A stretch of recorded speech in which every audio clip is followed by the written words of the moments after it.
धनिया आहे आणि काळे मिरे 1-2 टाकून त्याचा ज्यूस सकाळ संध्याकाळ अर्धा 1 कप किंवा 1 पेला सकाळ संध्याकाळ दिलं जातं. त्यानंतर नॅझल ड्रॉप्स सुरू केलं जातं.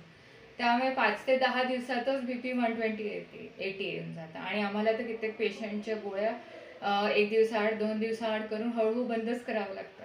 15 दिवसात 1 महिन्यात तो पेशंट हायपरटेन्शनपासून दूर होऊन जातो. नंतर छातीला लावायला लेप दिला जातो, हृदयबस्ती केली जाते, छातीला ऑइलनी अर्धा 1 तास मेडिकेटेड ऑइलनी हॉट ऑइलनी मसाज राहते. नंतर शिरोधारा केली जाते, कंटिन्युअसली औषधींची काड्यांची धार राहते, ती दुधाची ऑइल तुपापासून बनलेली राहते, त्यात मध असतं आणि कंटिन्युअसली ती धार ती फोरहेडवर कंटिन्युअसली सोडली जाते 15 मिनिट अर्धा तास.